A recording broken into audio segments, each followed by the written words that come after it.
Unacademy. Let's crack it. नमस्कार, मी वैभवी ठाकरे. अनअकॅडमीच्या या online प्लॅटफॉर्ममध्ये आपण सगळ्यांचं स्वागत करते.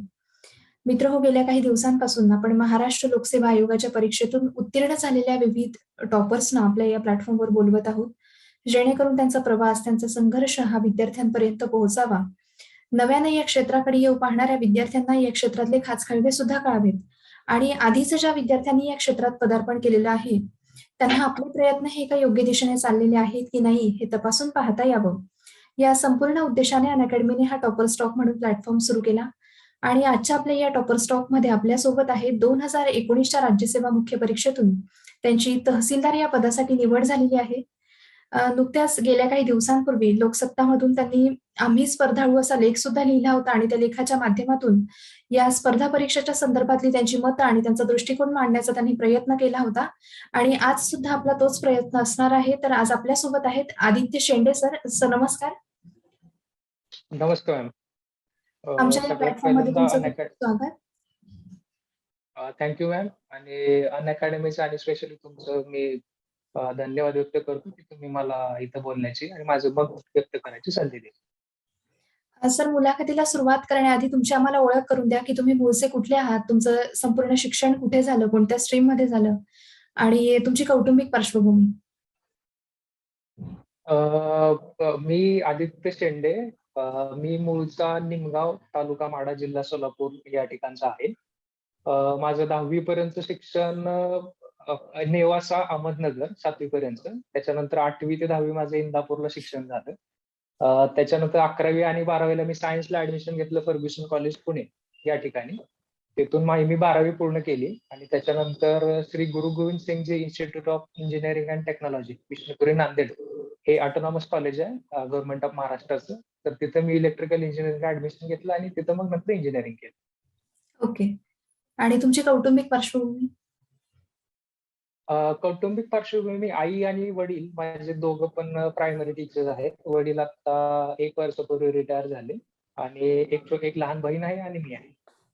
ओके. सर, स्पर्धा परीक्षांकडे येताना विद्यार्थ्यांना बऱ्याच वेळा सांगितलं जातं की म्हणजे माझ्या सराउंडिंगमध्ये कोणीतरी अधिकारी झालंय म्हणून किंवा माझ्या पालकांची इच्छा आहे म्हणून. तर ह्या अशा एक्सटर्नल गोष्टी तुम्हाला या क्षेत्राकडे येण्यासाठी प्रोव्होक करणाऱ्या नसाव्या, तर तुम्हाला आतून वाटलं पाहिजे की मला स्पर्धा परीक्षा करायच्या आहेत. तुम्ही स्वयंप्रेरणेनं या क्षेत्राकडे आले पाहिजेत. तर ही नेमकी स्वयंप्रेरणा काय असते? म्हणजे अशा कोणत्या गोष्टी विद्यार्थ्याने चाचपडून पाहायला हव्यात की या क्षेत्राकडे येताना ह्या गोष्टी मला आवश्यक आहेत आणि मग मी या क्षेत्राकडे येऊ शकतो?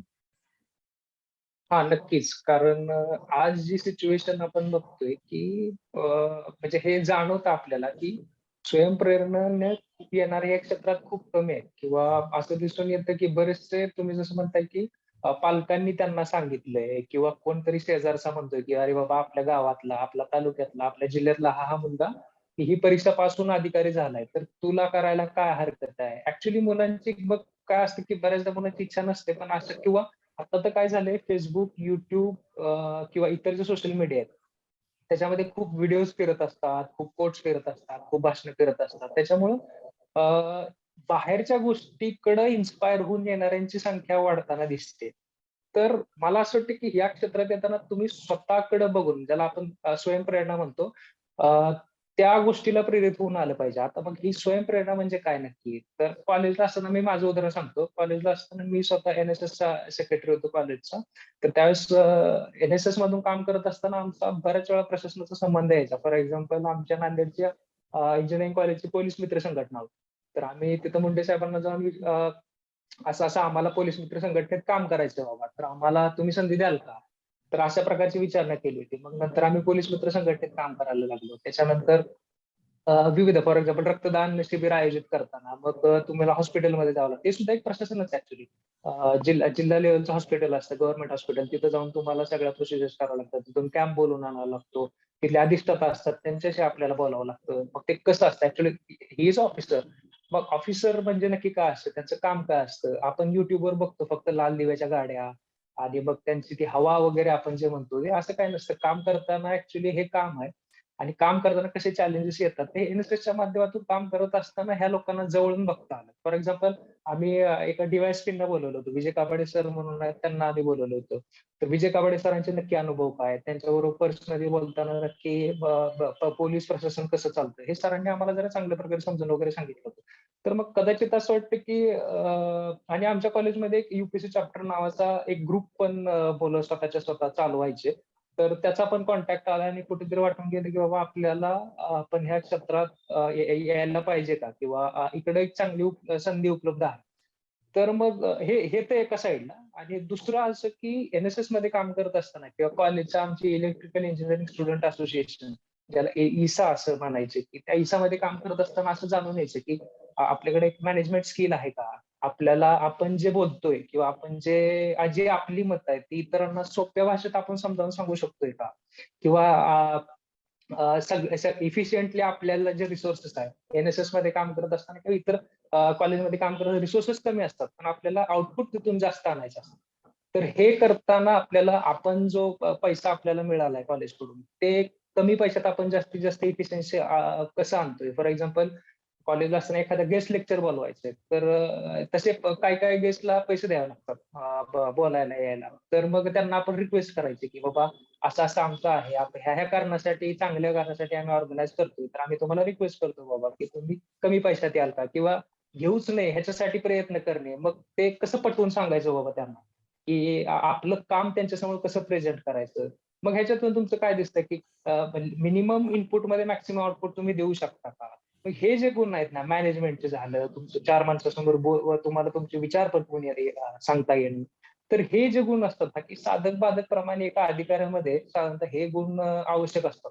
मग हे कुठेतरी आपण म्हणतो ना, की ही लिटमस टेस्ट आहे ऍक्च्युली, आणि ते तुमचं कॉलेज देऊ शकतं तुम्हाला. मग ही लिटमस टेस्ट तिथं झाली. प्लस प्रशासनाचा संबंध आला, की ऍक्च्युअल प्रशासन काय करतो नक्की.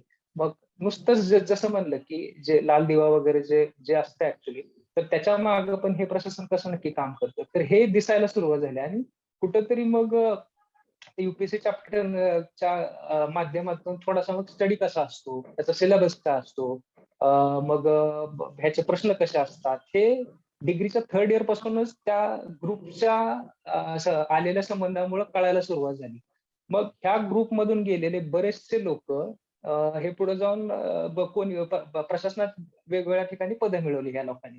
मग व्हायचं काय, की मग हे लोक आपल्याला सांगायला आहेत, प्लस आपल्याला पार्श्वभूमी माहित झाली, प्लस अधिकाऱ्यांमध्ये काय नक्की गुण लागतात ह्याची लिटमस टेस्ट झाली होती. मग मग म्हणलं की ह्या सगळ्यांचा एक सर्वस्वीपणाने विचार करून हा निर्णय घेतला. ऍक्च्युली फायनल इयरला माझी प्लेसमेंट पण झाली होती टाटा कन्सल्टन्सी सर्व्हिसेस मध्ये.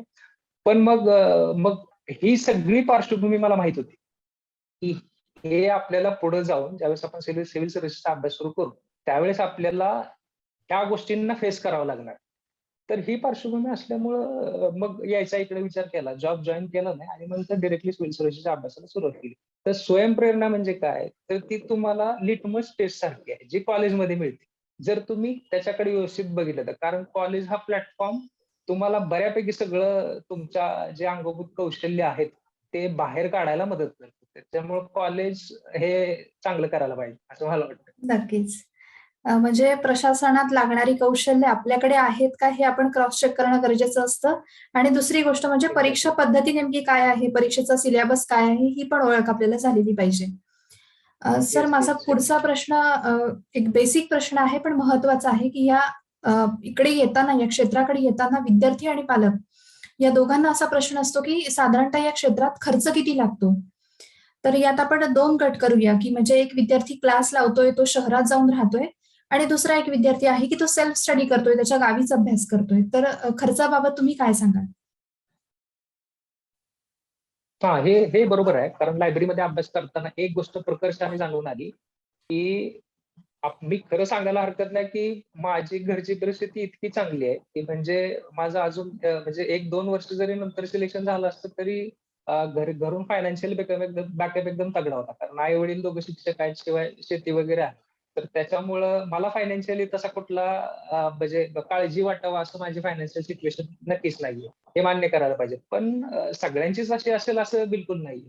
बरे एमपीएससीच्या क्षेत्राकडे किंवा सिव्हिल सर्व्हिसेसकडे येणारा जर एक साधारण माप जर बघितला तर जास्तीत जास्त लोक हे ग्रामीण भागातून आलेले दिसतात. आणि ग्रामीण भागातून आलेले जे लोक आहेत त्यांचं सगळ्यांचंच उत्पन्न चांगलं असेल असं नाहीये किंवा फायनान्शियल स्टेबिलिटी आहे असं नाहीये.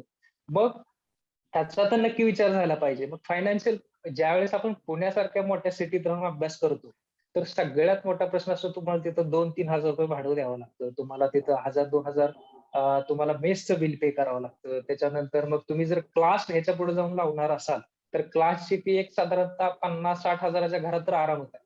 मग ह्या क्लासचा वाढीव खर्च असतो. मग म्हणजे पहिला प्रश्न असतो की क्लास लावायचा की नाही, मेजरच असतो ना आपला तर ते इथं असतो. तुम्हाला म्हणजे ह्याला एक साधं सरळ उत्तर आहे की जास्त कन्फ्युज नाही व्हायचं. तुम्हाला सरळ स्वतःकडे बघा आणि स्वतःला एक प्रश्न विचारा की त्याची पार्श्वभूमी मला पूर्ण माहित आहे का? प्लस माझी तेवढे कष्ट घ्यायची ही आहे का? तयारी आहे का? आणि मला गाईड करणारा एखादा प्रॉपर कोणतरी व्यक्ती, की ज्याने ग्राउंड बघितलेलं आहे ऍक्च्युअली. कारण परीक्षा न देता नुसतंच तुम्ही हे करा, नुसतंच तुम्ही ते करा किंवा नुसतंच तुम्ही ह्या पुस्तकातलं असं वाचा, असं सांगून मला वाटतं की हे प्रॉपर गायडन्स नाही होत. कारण तुम्ही ते बॅटल ऍक्च्युअली फाईट केलेलं पाहिजे. त्या बॅटल मधनं तुम्हाला ते रिझल्ट जनरेट झालेले पाहिजे. आता माझ्या बाबतीत म्हणलं तर जसं मी तुम्हाला सांगितलं की आमचा सिव्हिल सर्व्हिसेसचा स्टडी करणारा ग्रुप होता कॉलेजमध्ये आणि त्याच्यामधनं बरेचसे अधिकारी झालेले आहेत. तर मी स्वतः एमपीएससीला पर्सनली कोणताही क्लास केलेला नाही. याचं कारण स्पष्टपणे सांगायला पाहिजे की माझ्याकडं एका हाकेच्या अंतरावर मला गायडन्स उपलब्ध असेल. फॉर एक्झाम्पल मला स्पेक्ट्रम मधला फॉर एक्झाम्पल 1857 1857च्या उठावाचा चॅप्टर आहे आणि मला असं वाटतं की फॉर एक्झाम्पल हा पॉइंट विचारला जातोय किंवा नाही जात, तर मला ते कन्फर्म म्हणजे माझ्या मनात शंका आहे, तर ही शंका काढायला मला कोणाचं तरी एक्सपर्ट ओपिनियन पाहिजे. तर हे एक्सपर्ट ओपिनियन तुम्हाला कोण देऊ शकते? एक तर तुमचे टीचर देऊ शकतात किंवा एक तर ज्यांनी ऍक्च्युली परीक्षा दिलेली आहे आणि त्याच्यातून रिझल्ट त्याला प्राप्त झालेले आहेत, असा माणूस तुम्हाला प्रॉपर गाईड करू शकतो. आता मला तर बी क्लास लावला नव्हता, मग म्हणजे मला प्रॉपर सिनियर होते. मग मला नुसतं व्हॉट्सअपला एक मेसेज जरी टाकला तरी मला संध्याकाळी त्या सिनियरचा आणि माझा कॉल व्हायचा आणि माझ्या शंकेचं निरसन व्हायचं. म्हणायचंय काय की थोडक्यात म्हणजे अभ्यासाची गाडी असते ना ती प्रॉपर ट्रॅकला राहते. थोडक्यात काय की तुम्हाला सांगायला तुम्ही कुठं चुकताय बाबा नक्की, तर हे सांगायला तुमच्याकडे एक प्रॉपर परफेक्ट गायडन्स पाहिजे. जर तो असेल प्लस तुम्हाला ह्या अभ्यासाची टेक्निक आणि प्रॉपर ट्रॅक द्यायला डोकं असतील सांगायला, तुम्ही जर सगळं त्याच्याबद्दल माहिती असणारे असाल तर मग मात्र तुम्हाला क्लास लावायची गरज नाही. परंतु जर तुमच्याकडे एक्सपर्ट ओपिनियन नसेल, एक्सपर्ट गायडन्स करणारा नसेल, तुम्हाला कुठलीही ह्याच्याबद्दल पार्श्वभूमी ह्या एक्झामची माहित नसेल, तुम्हाला सिलेबस कसा डील करायचा असतो, एवढा फास्ट सिलेबस आहे, त्याच्याशी डील करायला एक टेक्निक लागते. ते टेक्निक सांगायला जर तुम्हाला कोण नसेल तर डोळे झाका, सरळ जा आणि क्लास करा. बरं, आता most of the Janata, me lucky आहे म्हणतो की मला माझे सिनियर्स होते, अभिजित भैयासारखे सिनियर्स होते मला की जे मला एका कॉलवर मला उपलब्ध व्हायचे. ते आता ही लक्झुरी आहे ऍक्च्युली सिव्हिल सर्व्हिसेस मध्ये की तुमच्याकडे एक्सपर्ट ओपिनियन असणं इट्स अ लक्झुरी. पण ती सगळ्यांकडे नसते. फॉर एक्झाम्पल 90% लोकांकडे तर नसतेच. मग अशा लोकांनी क्लास करायला काय हरकत नाही. बरं, आता दिसून एक येतंय असतं साधारणतः की क्लास लावताय पण क्लास तुम्ही करत नाही. जायचं, फी भरायची, सुरुवातीचे एकदम आवडीने नव्याचे 9 दिवस असतात ते जायचं आणि सुरुवातीला एकदम असं असतं की मी नाही एकाच वर्षात एक्झाम क्लिअर करणार. तो पुढच्या बेंचवर बसायला सुरुवात करतो आणि हळूहळू हळूहळू त्याची प्रगती कुठे होते? मागच्या साईडला, मागच्या बेंचवर जायला सुरुवात करतो आणि एका पॉईंट नंतर तो वर्गात यायलाच बंद करून टाकतो. का? तर तिथं क्लासला बोर होतं, कळतच नाही आणि मग हे तर मला पुस्तकातनं पण शिकायला मिळतंय, मग कशाला जायचं क्लासला? मग साधा प्रश्न हा आहे की तुम्हाला एवढे तुमचे प्लस पॉइंट हे अगोदरच जर माहित असतील तर मग 60,000 रुपये घालवले कशाला? नाही का? तर मी तर ह्या स्पष्ट मताचा. आता फॉर एक्झाम्पल ही एक बाजू झाली एमपीएससीच्या बाबतीत. परंतु युपीएससीला माझा ऑप्शन अँथ्रोपॉलॉजी होता. अँथ्रोपॉलॉजीचा एक्सपर्ट गायडन्स माझ्याकडे नव्हता. अँथ्रोपॉलॉजीला सांगायला मला कोणीतरी किंवा मला ह्याचा सिलेबस कसा डील करायचा असतो हे मला काही माहित नव्हतं. मग आता हे मला प्रामाणिकपणे सांगितलं पाहिजे. जर मला कुठे एक्सपर्ट ओपिनियन मिळणार नाही तर मी क्लास केला अँथ्रोपॉलॉजीचा. बरं क्लास पण कसा करायचा मग? रोज सकाळी 8ला क्लास असेल तर तिथं 10 मिनिटं अगोदर जाऊन पहिल्या बेंचवर बसून क्लास करा.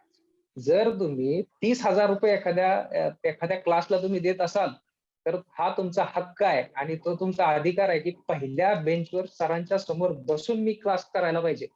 आणि ते जर तुम्ही करत असाल, तर मग काय होतं, की पहिल्या बेंचवर किंवा दुसऱ्या बेंचवर तुम्ही बसून जर अभ्यास हे करत असाल, क्लास करत असाल, तर त्या शिक्षकांना तुम्ही एका पॉइंट नंतर डोळ्यात यायला सुरुवात होते, की अरे हा होतकरू पोरगा आहे.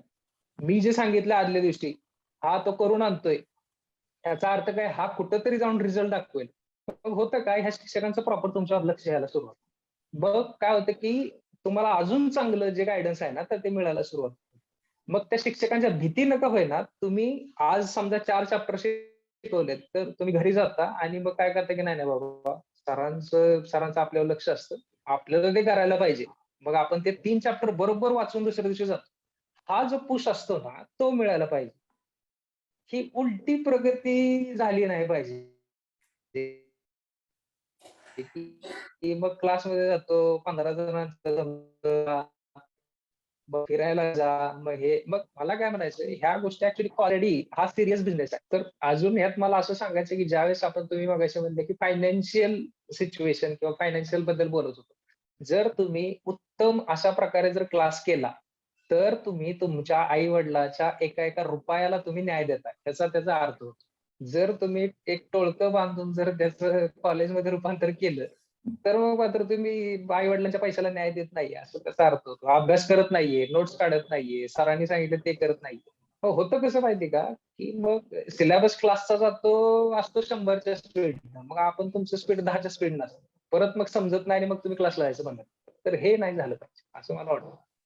जर नक्कीच. तुम्ही क्लास व्यवस्थित केला, तर मग त्या पैशाला काहीतरी अर्थ आहे सर आई-वडिलांच्या.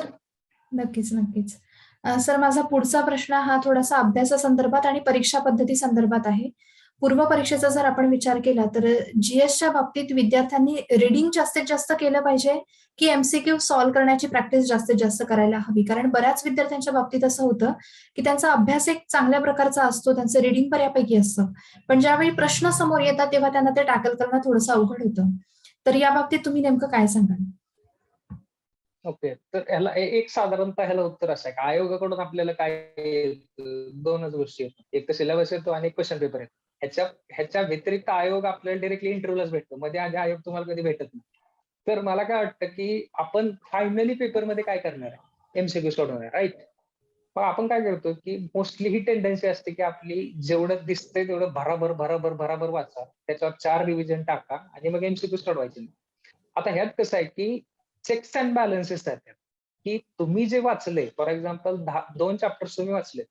पण तुम्ही ते काय नक्की वाचले? तुम्ही नक्की क्वेश्चन पेपरच्या बेसिसवर जे आयोगाला पाहिजे, ते तुम्ही वाचलंय का? हे कसं चेक करणार? तर ते फक्त तुम्हाला एमसीक्यू सांगू शकतो. ते कोणी तुम्हाला तुमचा एक्सपर्ट जो गाईडन्स करणार आहे, तो नाही सांगू शकत किंवा तुमचे प्रोफेसर किंवा तुमचे टीचर नाही सांगू शकत किंवा तुमचा मित्र नाही सांगू शकत. तुम्ही केलेला आज दिवसभरात जो अभ्यास आहे, 2 चॅप्टर जे आहेत, ते वाचलेले आहेत. ते अंडरलाईन केलेले आहेत किंवा त्याच्या तुम्ही नोट्स काढलेल्या आहेत. ह्या बरोबर आहेत का? हे कधी कळणार? ज्यावेळेस तुम्ही एमसीक्यू सोडवणार. एक साधारणतः असं ठेवायचं, की 2 रीडिंग झाल्या, की लगेच साइड बाय साइड एमसीक्यू सोडवायला सुरुवात करायची. त्याने काय होतं, की चेक्स अँड बॅलन्सेस राहतात, की आज तुम्ही जे वाचले ते बरोबर आहे का? बरोबर असेल तर तुमचा एमसीक्यू बरोबर येईल. जर तुमचं चुकलेलं असेल किंवा जर तुमचं वाचण्यातला एखादा पार्ट राहिलेला असेल, तर तो एमसीक्यू बरोबर चुकणार. चुकला तर त्याची जर कारण मीमांसा करायचा आपण प्रयत्न केला, तर कळतं की अरे आपलं या ठिकाणचं आपण वाचलंय, पण त्याला अंडरलाईन केलेलं आहे. ते असं जर क्रॉस चेक म्हणजे क्रॉस चेक करत गेलं, तर तो अभ्यास परिपूर्ण होत जातो. एका साइडनं तुमचं वाचणं पण चालू राहिलं पाहिजे, एका साइडनं तुमचं एमसीक्यू पण सोडवणं चालू पाहिजे. कारण शेवटी जर एमसीक्यू नाही सोडवले, तर शेवटी बॅटल फील्डवर आपल्याला काय करायचंय? एमसीक्यू सोडवायचे. एमसीक्यू जर तुम्ही सोडवणार नसाल, तर मग तुमचं ते काय नुसतंच वाचून तिथं काय आपल्याला जाऊन ते 2 चॅप्टर्स तुमच्याकडे आयोग तुमच्याकडून वाचन करून घेणार नाहीये. ते तुम्हाला एमसीक्यू सोडवायला लावणार आहे. ऑब्व्हियसली तर तुम्ही वाचता पण त्याला एमसीक्यूची जोड असली पाहिजे. किंवा आपण जसं म्हणतो, की बरेचसे आपण वाचतो आणि तिथं जाऊन कन्फ्यूज होतो. तर जे तिथं जाऊन कन्फ्यूज व्हायचंय, तर ते इथंच प्रश्नपत्रिका सोडून कन्फ्यूज व्हा, त्याच्यावर इलाज, मलमपट्टी करा आणि मग फायनली बॅटल ग्राउंडला जा. नक्कीच. म्हणजे तुम्ही जे वाचताय ते परीक्षेच्या आधीच तुम्ही अप्लाय करून बघायला हवं. अ, येस, येस. त्या म्हणजे परीक्षेत प्रॉब्लेम नाही येणार. सर माझा पुढचा प्रश्न हा थोडक्यात सी-सॅट काय तर हो, बोला. थोडक्यात काय तर थोडक्यात काय तर ज्या चुका तुम्हाला करायच्यात पेपरमध्ये जाऊन, त्या सगळ्या आधीच चुका करा. एका प्रॅक्टिस पेपरला करून घ्या. काय तुमच्या खुशीने जेवढे आनंद वाटेल तेवढ्या भरपूर चुका करून घ्या इथं. माझा पुढचा प्रश्न हा सी-सॅट संदर्भात आहे. सी-सॅटचा एकूणच तुमचा अप्रोच कसा होता? म्हणजे तो अभ्यास करण्याचा पण आणि पेपर सॉल्व्ह करण्याचा पण. कारण CSAT is all about selection of questions म्हणजे तुम्ही कशा पद्धतीचे प्रश्न सिलेक्ट करतात आणि कमीत कमी वेळात जास्तीत जास्त ॲक्युरसी मेंटेन करतात, याबाबतीत सी-सॅटचे मार्क्स आणि तुमचा स्कोर वगैरे सगळ्या गोष्टी अवलंबून आहेत. तर नेमका सी-सॅटबद्दल तुमचा अप्रोच कसा होता? तर आता हे मला सांगितलं पाहिजे, की सीसॅट हा इतका महत्वाचा इट्स अ गेम चेंजर. तुमच्या प्रिलिम्समध्ये गेम चेंजर कोण करणार तर सीसॅट करणार. आता एक मिथ मला फक्त इथं बस्ट करायचंय, की आर्ट्स बॅकग्राऊंड किंवा बीकॉम किंवा ह्युमॅनिटी सायन्सचे बॅकग्राऊंडचे जे मुलं असतात, त्यांना कुठेतरी असं वाटतं, की माझ्यावर इतका अन्याय झालाय, की मला सीसॅट म्हणजे अक्षरशः गणिताबरोबर आपल्याला जाऊन डायरेक्ट गणितच अंगावर सोडून देतात आपल्या. असा कुठेतरी समज झालेला आहे. मग ह्यांना म्हणजे ह्या ह्युमॅनिटी सायन्सची बॅकग्राऊंडची जी मुलं असतात ह्यांना काय वाटतं की म्हणजे जे इंजिनिअरिंग बॅकग्राऊंडचे मुलं आहेत त्यांना ह्याचा बिगेस्ट ऍडव्हान्टेज असतो. पण मला हे प्रामाणिकपणे सांगितलं पाहिजे की 2016ची प्रिलिम्स नापास व्हायचं माझं कारण हे एकमेव सीसॅट. कसं सीसॅट तर फक्त काय की हे कुठेतरी हे होतं मनात होतं बॅक ऑफ द माइंड असतं ना आपलं सबकॉन्शियस माइंड मध्ये की नाही मी इंजिनियर आहे आणि मला सीसॅट म्हणजे चलो मी तारून नेईल चला बाबा होऊन जाईल माझं. ह्या ऍटिट्यूड मध्ये मी पण गेलेलो. फक्त जीएसचा जे दिसेल ते वाचून गेलो. झालं काय की जीएस मध्ये चांगले मार्क आले पण सीसॅट मध्ये मार्कच नाहीत आले. झालं ना मग जे काय तुमचे 3 महिने 4 महिने अभ्यास केलेला होता ते गेले पाण्यात. म्हणजे मला काय सांगायचं मी इंजिनियर असून मी बीटेक असून मी नापास झालो. कशामुळे फक्त सीसॅट मग दुसऱ्या वर्षी कळालं की नाही बाबा हा बुडबुडा होता आपल्या मनातला. तो कुठेतरी फुटला 16ला. आता जर 17ला पास व्हायचं असेल तर आपल्याला सीसॅटला व्यवस्थित अभ्यास करावा लागेल. त्याच्या दृष्टीनं सीसॅटचं प्रिपेअर करायला सुरुवात केली. आता हे झालं म्हणजे हे मिथ तर तुमचं फुटलंच पाहिजे. आता ह्याला दुसरं सपोर्टिव्ह ह्या मिथ फोडायला दुसरे सपोर्टिव्ह कारण काय हो? की तुमचा पेपर जर अनालिसिस केलं सिस्टॅटचं तर 125 मार्काचे साधारणतः डिसिजन मेकिंग प्लस कॉम्प्रिहेन्शन ह्याचं जर तुम्ही वेटेज घेतलं तर एक साधारणतः 60-65 ते 70% घरात हे एकशे साधारणतः 130-140 पर्यंत ह्याचं वेटेज जातं डिसिजन मेकिंग प्लस कॉम्प्रिहेन्शन. मग राहतं किती ऍप्टी आणि क्वांटिटी राहते ऍप्टी आणि क्वांटिटी राहते किती बरं त्यात तुम्हाला फक्त सॉल्व्ह करायचे न्यूमेरिकल्स किती आहेत प्लस तुमचं आणि हे किती आहे रिझनिंग किती आहे रिझनिंगसाठी तुम्हाला एक्सपर्ट मॅथमॅटिशियन असायची तर गरज नाहीये. आर्ट्सचा मुलगा पण सॉल्व्ह करू शकतो आणि इंजिनिअरिंग बॅकग्राऊंडचा पण मुलगा सॉल्व्ह करू शकतो. मग मला सांगा रिझनिंग कॉम्प्रिहेन्शन प्लस हे डिसिजन मेकिंग ह्याचं वेटेज जर घेतलं त्याच्या कम्पॅरिझन मध्ये जर न्यूमेरिकल्स किंवा सम जिथं नफा तोटा आपण ज्याला म्हणतो स्पीड टाइम डिस्टन्स किंवा सिलोजिझम सारखे शब्द हे आहे ज्याला आपण तिथं म्हणतो खरंच तिथं सम सोडवायचे. अशाच ह्याचं पर्सेंटेज काढलं तर एकदम अगदी 10 ते 15% येऊन थांबतो. तर मला सांगा की जर 85% पेपर जर तुमच्या हातात आहे तर मग आर्ट्सच्या आणि कॉमर्सच्या मुलांनी तक्रार का करायची? इथं येऊन तर मिळून तर तक्रार करायलाच नाही पाहिजे. मग हे प्रॉपर जर बघितलं ना तर आपल्याला प्लस पॉईंट दिसायला सुरुवात होतं की इव्हन तुम्ही नफा तोटा जरी प्रिपेअर जरी नाही करून गेले तरी तुम्हाला पास होण्यापासून कोणी अडवू शकत नाही. तर हे मिथ बस्ट करायला पाहिजे किंवा ह्याची काळजी अति म्हणजे हे कुठेतरी भिनं मनात ठेवून SSLचा अभ्यास भीत भीत नाही केला पाहिजे. कारण इंजिनिअरिंग नापास होतात असं काही नाही आणि इंजिनिअरिंगला तुम्हाला नफा तोटा वगैरे काय नसतं. ते वेगळंच मॅथमॅटिक्स मॅथ्स असतं तिकडे इंजिनिअरिंग. आता हे झालं हे मिथ बस्ट करणं गरजेचं आहे ते फोडलं आपण. आता सीसॅट बरोबर आता मग 17ला नक्की काय केलं मी? तर आता एक असं आहे की जर आपण प्रिलिम्सचं जर वेटेज बघितलं तर 200 मार्काला तुमचं जीएस असतं आणि 200 मार्काला साधारणतः सीसॅट असतं. दोघांना इक्वल वेटेज आहे बरं. पण आपण ते जीएस मध्ये इतकं त्या पुरा जीएसच्या वाहून जातो त्या पुस्तकांच्या की आपल्याला सीसॅटला वेळच मिळतो. मग आपण काय करतो सकाळी 7 पासून ते संध्याकाळी 9 वाजेपर्यंत नुसता जीएस नुसता जीएस नुसता जीएस करतो. पण ते जीएस ला मार्क पण येत नाही. 110 120 वगैरे ठीक झाली. असे एवढे तर यायलाच पाहिजे. एवढेच मार्क येतात. पण मग दिवसाचे आपण समजा जर 12 तास अभ्यास करत असेल, आपण काय करतो 10 तास आपण जीएस करतो. 2 वगैरे तास मग त्यात करंट अफेअर्सला इन्क्लुडिंग. मग काय की 2 तास आपण म्हणतो नाही नाही, तर मी 2 तास स्टार्ट करतो. मग मला एक सांगा की 10 तास जर तुम्ही जीएसला देताय आणि 2च तास जर तुम्ही सिस्टॅटला देताय म्हणजे हा सिस्टॅटवर केलेला अन्याय आहे आपण खरं तर. की म्हणजे ज्याला इक्वल वेटेज आहे, जीएसला पण तेवढंच तुम्ही वेळ दिला पाहिजे, सिस्टॅटला पण तेवढाच वेळ दिला पाहिजे. मग हे करा की बाबा 4 तास सिस्टॅटला जाणीवपूर्वक वेळ द्या आणि जीएसला मग उरलेला वेळ द्या. कारण तिथे डायव्हर्सिटी सब्जेक्टचे खूप जास्त आहेत. तर मग सिसॅटला हा वेळ दिलाच पाहिजे आणि सिसॅट हा गेम चेंजर असतो एवढं मात्र नक्की.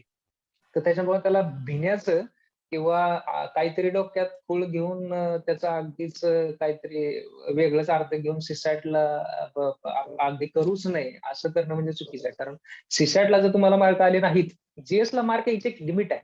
त्याला येऊन येऊन किती मार्क येणार? करंट अफेअर्सचे जर 10 क्वेश्चन आले त्याच्यासाठी आपण 300-400 पानाचं मटेरियल वाचून जातो करंट अफेअर्सला. माझे तरी स्वतःचा माझा अनुभव असा आहे की 600, 300, 400 पानाचं मटेरियल वाचून जातो त्या ह्याच्यासाठी करंट अफेअर्ससाठी आणि तिथं जाऊन हार्डली माझे तर आजपर्यंत 3 किंवा 4च क्वेश्चन बरोबर यायचे ह्याचे करंट अफेअर्सचे. तर मी ते जास्त मनावर घ्यायचं सोडून नंतर सोडून दिलं. तो जो टाइम तिकडे इन्व्हेस्ट करायचा आहे म्हणजे संदिग्धपणात जास्त आहे तिकडे की बाबा येईल की नाही बरोबर. बरं आपण जे एक वाचून जातो करंट अफेअर्स तिथं तिसरंच काहीतरी आलेलं असतं. मग हे सिसॅटच्या बाबतीत नाही. इट्स अ प्रेडिक्टेबल गेम आहे सिसॅटच्या बाबतीत. सिसॅटच्या बाबतीत तुम्ही जर सिलोजिझमचा क्वेश्चन प्रिपेअर करून गेले, नातेसंबंधाचा क्वेश्चन जर प्रिपेअर करून गेले, ब्लड रिलीज ह्याचा एक जॉमेट्रीचे क्वेश्चन जर तुम्ही फॉर्म्युले पाठ करून गेले किंवा टाइम लावून तुम्ही जर कॉम्प्रिहेन्शन सॉल्व्ह करायचं जर प्रॅक्टिस करून गेले, डिसिजन मेकिंगचे मॅक्सिमम क्वेश्चन जर तुम्ही सॉल्व्ह करून गेले, तर तिथं तुमचे मार्क यायचे चान्सेस हे खूप जास्त वाढतात. मग जर तुम्हाला जीएसला 110 मार्क आले तर सिसॅटला पण त्याच पटीत पेपर सोपा असेल तर 130 प्लस सुद्धा येतात मुलं. तर ते तिथं आले पाहिजे आणि येतात मुलं कारण प्रॅक्टिस केलेली असते मुलांनी तेवढी. तर सिसॅटला दुर्लक्षित करणे किंवा भिणे म्हणजे नापास होण्याला कवटाळून बसण्यासारखं आहे. याचं उत्तर असं आहे. नक्कीच. सर माझा पुढचा प्रश्न हा मुलाखती संदर्भात आहे, की मुलाखतीची तयारी विद्यार्थ्यांनी कशी करावी? मॉक इंटरव्ह्यूज द्यावेत का? आणि मॉक इंटरव्ह्यूज किती सीरियस घ्यावेत? म्हणजे बऱ्याच वेळा असं होतं, की एक पॉझिटिव्ह रिव्ह्यूज तुम्हाला मिळाले, तर विद्यार्थी ओव्हर कॉन्फिडंट होण्याची शक्यता असते आणि जर काही निगेटिव्ह मिळाले, तर मग अगदीच कॉन्फिडन्स लॉस होण्याचे पण चान्सेस असतात. तर नेमकं ह्याचा बॅलन्स कसा राखावा? इंटरव्ह्यूचे माझे 2 अनुभव आहेत. 2017चा आणि 2019चा असे 2 इंटरव्ह्यूचे अनुभव आहेत. दोन्हीमध्ये मला म्हणजे मी मॉक इंटरव्ह्यू फक्त जिथं सीनियर लोक बसतात, की ज्यांची सर्व्हिस कमीत कमी 10 वर्ष त्यांनी फील्डवर काढलेली आहे आणि ते स्वतः अधिकारी आहेत. तर अधिकारी पण आता समजा मी पास झालोय, उद्या ते मला पण इन्व्हाइट करतात, की या सर 2 वर्ष सर्व्हिस झाली, तुम्ही पण बसा. पण काय असतं माहितीये का, म्हणजे मला आज ह्या 2 इंटरव्ह्यू मध्ये एक जाणून आलंय, की जेवढं माझं वय असतं, फॉर एक्झाम्पल माझं जर 26-27 वय जर असेल, तर समोर बसलेले जे ऑफिसर्स असतात ना, त्यांची तेवढी सर्व्हिसच झालेली असते. 27-28 वर्ष, 30 वर्ष कारण ते रिटायरमेंटला आलेले असतात, अशी लोक तिथं बसलेली असतात. आता ज्यांचं वय, ज्यांची सर्व्हिस आपल्या वया एवढी झालेली आहे, त्यांचा जजमेंट करायची कॅपॅसिटी खूप निराळी असते. प्लस इकडं म्हणजे पुस्तकं वाचून शिकवणे किंवा दुसऱ्याचे अनुभव ऐकून इंटरव्ह्यू घेणे ही गोष्ट फार वेगळी आहे. आणि ज्या माणसाने फील्डवर काम केले, त्या माणसाची तुम्हाला जज करण्याची ॲबिलिटी ही खूप वेगळी असते. थोडक्यात काय तर म्हणजे आजपर्यंत जाणून आलं की पॅनलचा जो ॲटिट्यूड असतो ना, तो बऱ्यापैकी सपोर्टिव्ह असतो. बऱ्यापैकी. म्हणजे एखाद्या केसमध्ये होऊ शकेल की तुम्हाला ते थोडं मग ते तो कारण पण तसं असतं. तुम्ही काहीतरी हे केलेलं असतं. उगीच जे आपल्याला माहित नाही, असं माहिती आहे असं सांगून नाव आणायचा जर प्रयत्न केला, तर ते तुम्हाला हवा भरायला सुरुवात करतं. आणि मग एका पॉइंटला नेऊन मार्क 20 मार्क आलेली पण केसेस मी बघितलेल्या.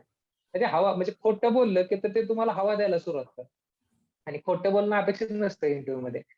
तर जाणवलं असं की बाबा जे लोक ऑलरेडी सर्व्हिसमध्ये आहेत किंवा जे ग्राउंडवर लोक काम करतात, त्यांचा तुम्हाला नवीन कॅन्डिडेट्सला जज करायचा ॲटिट्यूड खूप वेगळा असतो. आणि सर्वसाधारण उदाहरण द्यायचं म्हटलं तर मी एखाद्याला जज करणे आणि तुमच्या आजोबांनी तुम्हाला जज करणे, हा असतो फरक ह्यातला.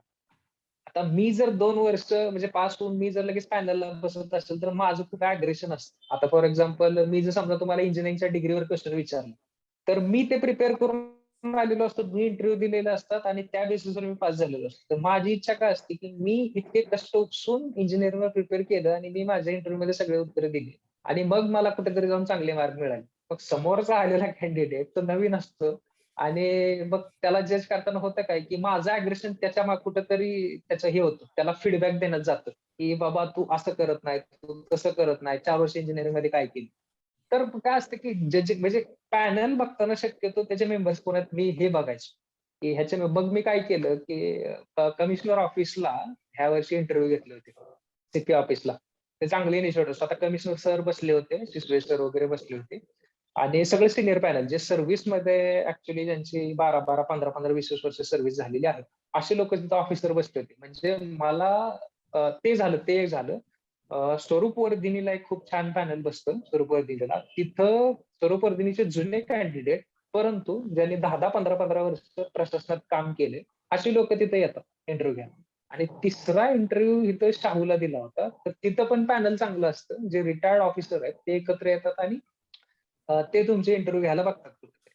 तर मग मी ह्या 3 पॅनल समोर दिलं होतं. बाकीचे कुठे इंटरव्ह्यू दिले नाही आणि फायदा असं झाला की मग ते जे लोक समोर बसतात तसेच लोक त्याच त्याच ॲबिलिटीचे लोक फायनल तुम्हाला इंटरव्ह्यू पण बसलेले असतात. असं असतं. तर त्याच्यामुळं किती तुम्हाला म्हणजे समोरच्या पॅनलचं वय किती आहे, ह्या वयावरून त्यांचे फीडबॅक किती आपल्या मनाला लावून घ्यायचे आणि किती त्या कमेंट्स घायाळ व्हायचे हे आपण ठरवायचं असते. ओके. सर आपण बऱ्याच वेळा बघत असतो, की या क्षेत्रात काही विद्यार्थी म्हणजे येतात, अगदी चुटकीसरशी पोस्ट काढून निघून पण जातात आणि काही विद्यार्थी असे असतात, की 4 ते 5 वर्ष म्हणजे त्यांचं तेच चालू असतं. ह्या क्षेत्रात ते म्हणजे तुमच्या भाषेत सांगायचं झालं तर तेच दळण-दळण चालू असतं. तर नेमका हा फरक ऑब्व्हियसली. कशामुळे असतो? आता हे खूप म्हणजे हे बोललंच पाहिजे ह्याच्यावर, की कारण काय होतं, की मोस्ट ऑफ द टाइम्स ज्या जी कारणं आपल्या समोर समोर दाखवली जातात किंवा युट्यूबवर वगैरे आपण बघतो. मी आलो, त्यानं पाहिलं, त्याने बघितलं, त्याने जिंकला, तो निघून गेला. हे असं नसतं. हे प्रॅक्टिकल वर्ल्डमध्ये असतं. ते म्हणजे देअर आर सम एक्सेप्शन्स. हे कायम लक्षात ठेवायला पाहिजे. There are some exceptions, but exceptions are not rules. त्याच्यामुळं आपण सर्वसामान्य जनता आहे. मी सुद्धा त्यातलाच आहे. मी पण 3-4 अटेम्प्ट देऊनच झालो इथेपर्यंत. असतात ना, तशी त्यांची ॲबिलिटी असते. त्यांना अभ्यास करायचा अप्रोच पहिल्यापासून माहीत असतो. प्लस त्यांना योग्य गाईडन्स मिळालेलं असतं. प्लस ह्या सिलेबस बरोबर ते वेल अक्वेंट होऊन आलेले असतात. मग अशी लोकं काय करतात, आलं की त्यांना ज्याला ऑलरेडी सगळं माहिती आहे.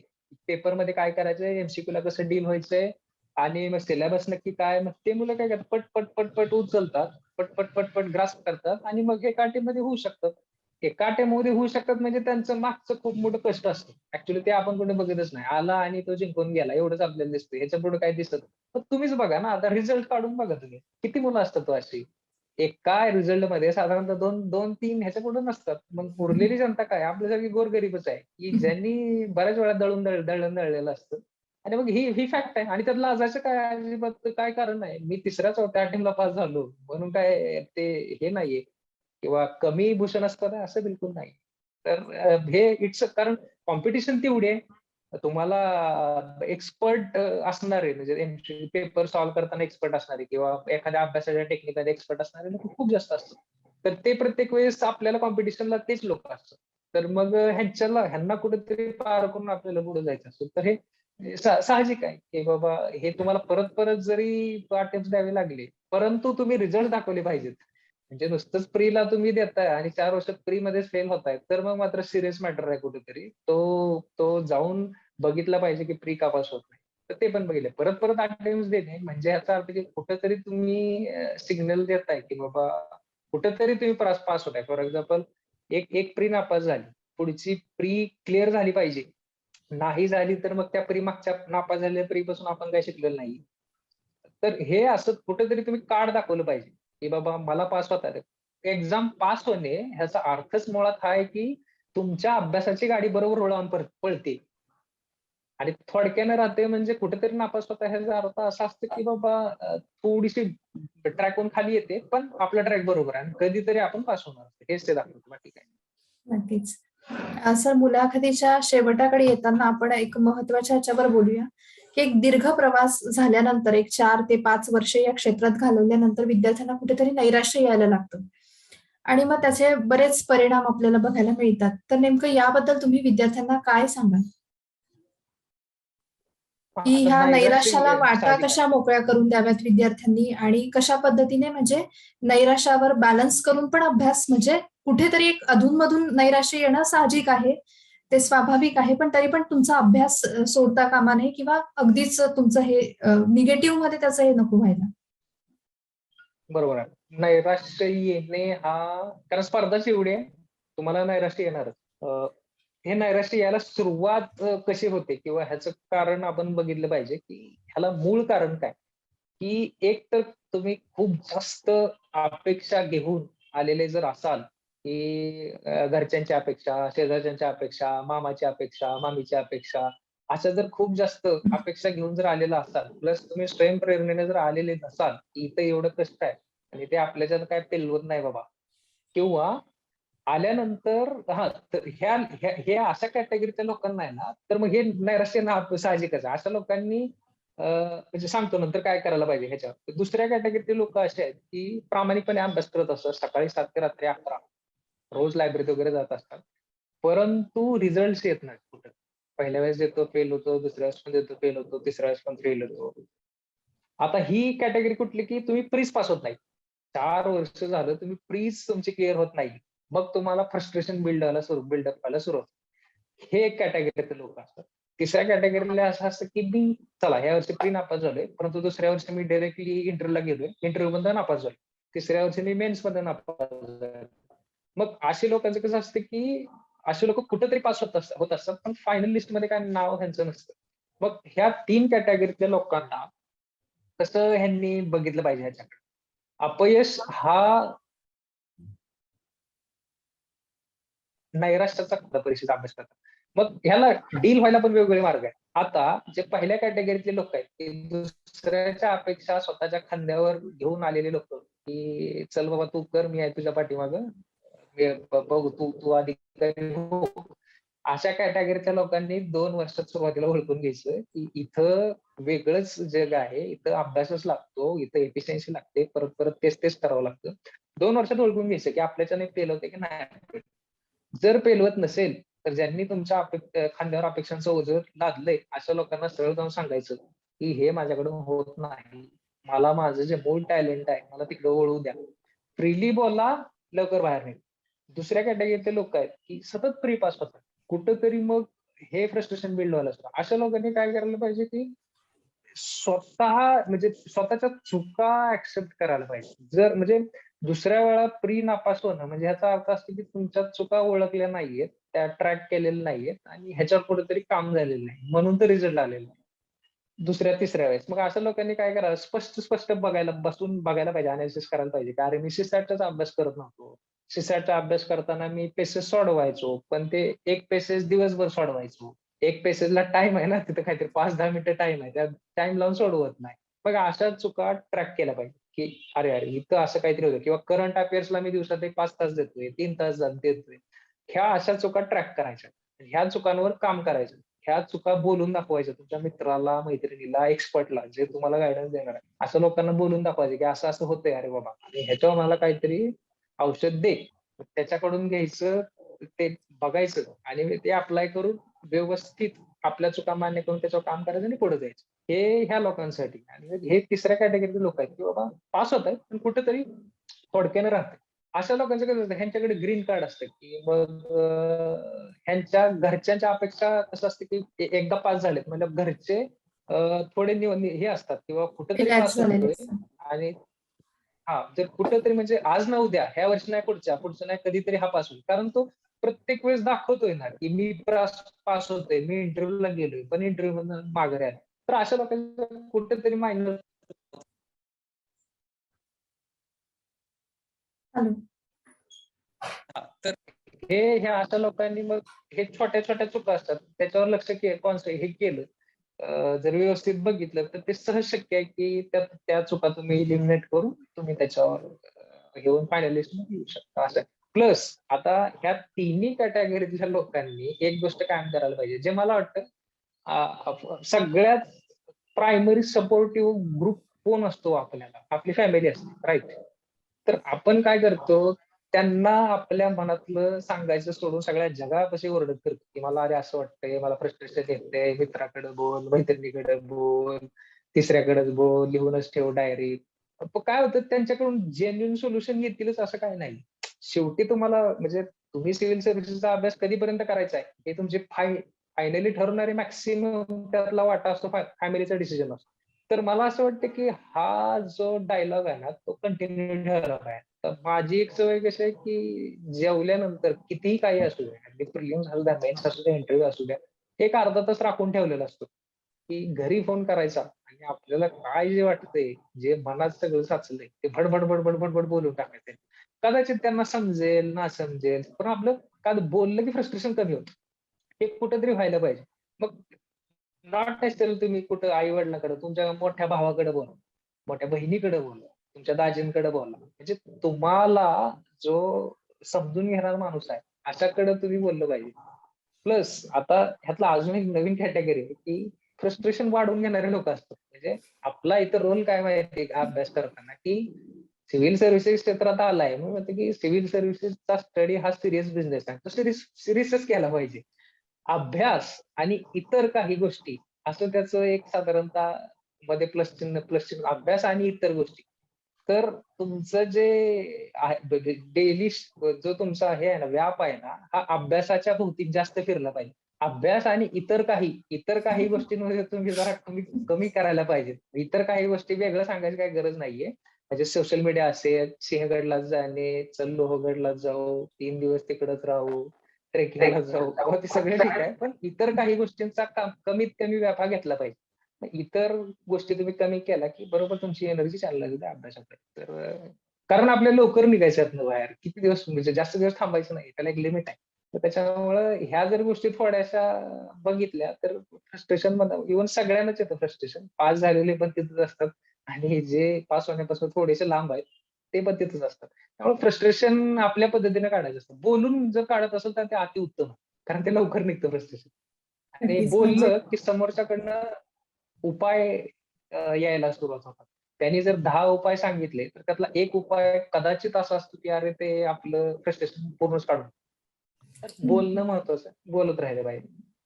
आपल्या चुकांचं विश्लेषण करणं आणि आपल्या जवळच्या व्यक्तींजवळ व्यक्त होणं कदाचित नैराश्यावर म्हणजे ऍटलीस्ट पूर्ण आपण ते घालवू जरी नसलो शकत नसलो तरी कमी तरी करू शकतो किमान. Yes, yes. डेफिनेटली. सर एक शेवटचा प्रश्न विचारते आणि आपण मुलाखतीचा समारोप करूया. ह्या क्षेत्रात जसं आता आपण बोलतच आहोत, की एक जास्त दिवस झाल्यानंतर विद्यार्थ्यांना नैराश्य येतं किंवा एक 2 ते 3 वर्षानंतर मग कुठेतरी प्लॅन बी बद्दल बोललं जातं, की जेव्हा तुम्हाला ह्या क्षेत्रात यश मिळत नाहीये, या क्षेत्राची एकूणच अनसर्टनिटी बघता विद्यार्थ्यांनी प्लॅन बी निवडला पाहिजे. आणि हा निवडत असताना विद्यार्थ्यांना 2 गोष्टी सांगितल्या जातात. एक तर प्लॅन बी तुमचा हा तुमच्या ग्रॅज्युएशनच्या बेसिसवर असला पाहिजे किंवा मग तुमच्याकडे जे काही स्किल्स आहेत त्याच्या बेसिसवर तुम्ही प्लॅन बी निवडला पाहिजे. तर एक विद्यार्थ्यांची रिप्रेझेंटेटिव्ह म्हणून किंवा विद्यार्थ्यांच्या ज्या काही शंका माझ्यापर्यंत पोहोचतात त्या मी तुमच्यापर्यंत मांडण्याचा प्रयत्न करते. तर पहिल्या गोष्टीत विद्यार्थ्यांना एक प्रॉब्लेम असतो, की म्हणजे आता ग्रॅज्युएशन करून एक 2 ते 3 वर्षाचा, 4 वर्षाचा गॅप पडलेला असतो आणि त्याच्यानंतर मग त्याच क्षेत्रात पुन्हा जाणं, म्हणजे तिथे पण एक प्रकारचं स्ट्रगल असतं किंवा तिथे तुम्हाला किती वेलकम करतील याची शाश्वती नसते. आणि दुसरी गोष्ट असते, की तुमच्या स्किल्सच्या आधारावर तुम्ही काहीतरी काम करणं. तर हे स्किल्सच्या आधारावर करण्याला म्हणजे हे ते स्पर्धा परीक्षेच्या तोडीस तोड असेल का? एकूणच आपली एज्युकेशन सिस्टम आणि आपला समाज बघता ह्या त्या सगळ्या गोष्टी म्हणजे त्या गोष्टीतून आपलं अर्थार्जन होईल का? एक 2 ते 3 लोकांचं कुटुंब मी चालवू शकेल का? लग्नाच्या मार्केटमध्ये त्याला व्हॅल्युएशन असेल का? तर ह्या सगळ्या समस्या विद्यार्थ्यांच्या समोर असतात. तर एकूणच तुमचा या क्षेत्रातला एक्सपिरियन्स आणि ह्या क्षेत्रातल्या लोकांशी तुमचं बोलणं होत असेल, तर तुमच्या दृष्टिकोनातून ह्या समस्येवर काय उत्तर आहे? हे आता तुम्ही जसं म्हणला, की प्लॅन बी का असतो, की आपलं ग्रॅज्युएशन हा प्लॅन बी असतो. तर ते म्हणजे सिव्हिल सर्व्हिसेस मध्ये यायचंय हा कोणी म्हणजे ऍक्सिडेंटली लगेच म्हणजे काल ठरवलंय आणि उद्या उचलली बॅग आणि आलाय पुण्याला असं नसतं.